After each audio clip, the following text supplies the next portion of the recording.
So St. Joseph's Catholic Church is over there. I just had you over there a few minutes ago.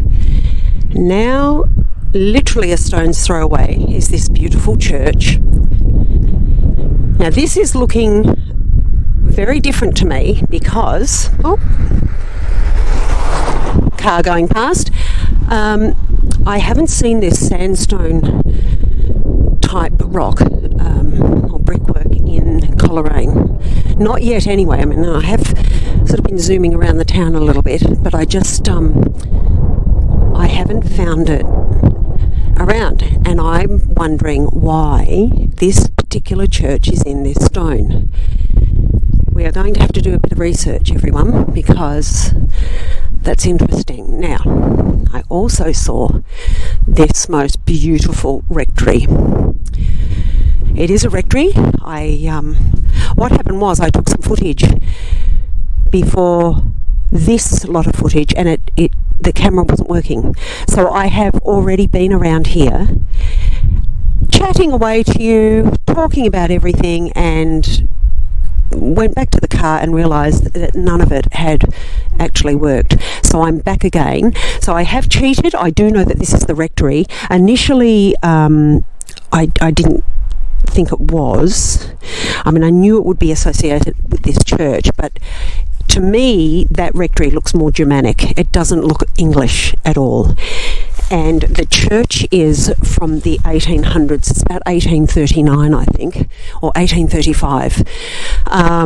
We can go around the side. I know there was a foundation stone around the side that I saw just before the camera went haywire. So we'll go and have a look. But tell me what you think. I think that rather than looking English, is quite European. It looks Germanic to me. But I'll just take you down here. The church sign is telling me that it is the Holy Trinity Anglican Church. So it's English, but the buildings just they're not telling me that. So this is the Holy Trinity Anglican Church. So we have that. Absolutely. But then we have this rectory that does not look English to me. It looks as though it may have been built by Europeans. Now in 1830s, how many Europeans really would have been in Australia? Like let's say Germans or French or Italians. I really don't think there certainly would not have been a lot of them. It was more English, Irish, Scottish. And across the way here, we have this building must be associated with the church because it is built in the same stone. And it quite possibly, even though the windows are shaped in that church look, has that church look about it, I think it may have been a hall that was associated with that church. Now I could be wrong, but I just have a sneaky suspicion, everyone, and this will be a project for me when I get back home to find out through their historical society so exactly who built this and where they're from, because as I say, this is looking a little bit less English. Another car always comes past. It's looking less English and more European. I mean, have a look at that rectory. If that's not German or even Swiss. Anyway, we'll come around the side here and I'll show you that it has been tampered with, this church. It has been extended. So I had a look earlier. So there's what looks to be the original door, and this section is definitely a more recent addition. Now it's telling me here the church was 1865, and likely that this addition is 1990. Not exactly a great addition, I think, with the aluminium doors and the really modern windows. But certainly the front of the building, it's really unusual. I mean, when you think that probably a similar time that, and I'm just going to whiz you around here, a similar time St. Joseph's was built, and then we have this one in a completely different stone with this, I don't even know what that is at the top. Quite seriously, it looks like a pigeon loft, but it's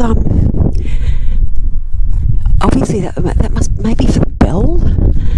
Maybe that may be the bell tower, perhaps. Anyway, we shall find out, everyone. We'll have a look, and everything that I find out extra to us being here today, I will put in the subtitles. Okay, on to the next building. In the late 1800s, a Polish migrant, Louis Silberfeld, was one of Coleraine's storekeepers and part-time occultists. He was also uncle to a girl by the name of Helena Rubinstein. Helena arrived in Coleraine from Poland in the summer of 1894, apparently to escape Poland and a suggested marriage to an elderly widower. Helena lived and worked with her uncle Louis, helping out in his store. Helena was 24, and although she disliked living in Coleraine, it was here that she began her true vocation, supplying face creams to the sun-damaged locals. By 1902, Helena was living in Melbourne and had opened her first beauty salon. Helena went on to lead a scandalous life, fraught with skullduggery, dubious practices, material gluttony, and entrepreneurial success and secrets. She died in New York City in 1965 at the age of 94. And it appears, from what we can understand, this has now been made into a public park with a beautiful sort of lake and even a facility to have barbecue and camp. As you can see, there are caravans there. It's absolutely beautiful building. I'm not sure. Let's have a look.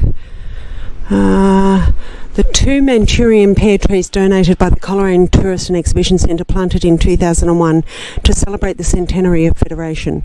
The 2 lemon-scented gums donated by Mrs. Maisie Mitchell were planted in 2001 to celebrate the Year of the Volunteer. So we'll just go searching for those. This is absolutely beautiful. That would have been the main section there and the ticket box. I don't know, it looks like it could be a library. Oh no, a gift shop. And through the window there, I'm hoping you can see that. The tiles, and they would have been the ticket boxes there. And of course a letterbox where you could post your letter whilst you were running off on the train. The detail is just beautiful. Ladies' restroom, gents' restroom. We'll just so the railway the line would have run through here. Oh, here we go. Here is looking directly above to the skyline. You will see the Points Arboretum. An arboretum is a collection of native plants. Here we know that. Okay. Largest collection in the world. So we are here. And then the arboretum is over there somewhere. That's interesting. Okay, let's have a look. I want to just walk around the building with you. So the railway line would have been in front of the station, and that is now no longer. And this would have been the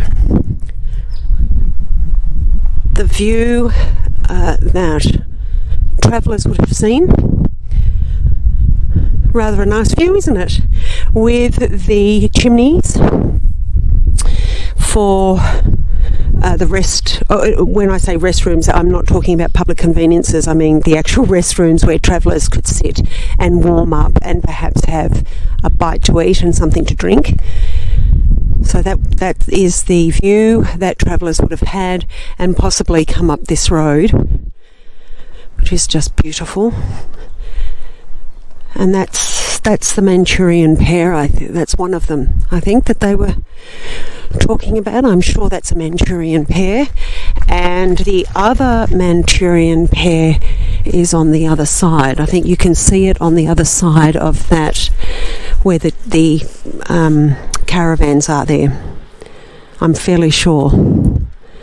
If I'm wrong, I will let you know, possibly, or perhaps I'll just let you all think about it. Anyway, let's go on to our next point of interest.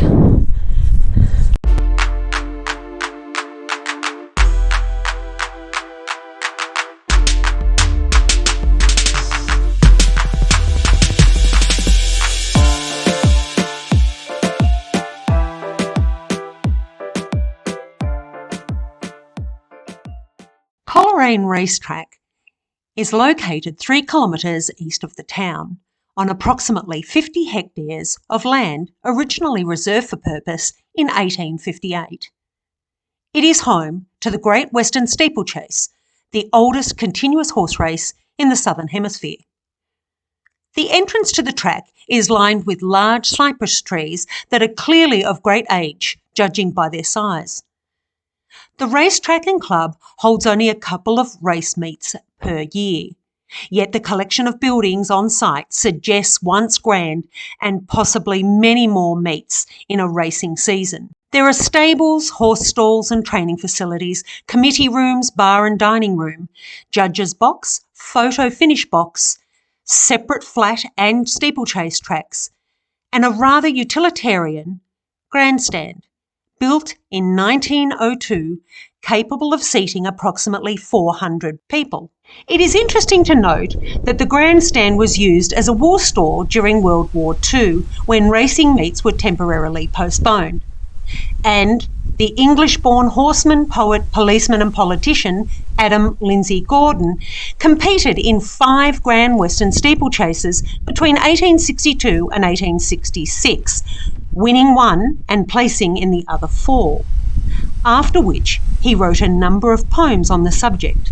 The racetrack was clearly, and still is, an integral part of Coleraine's social activities, with its own rich history.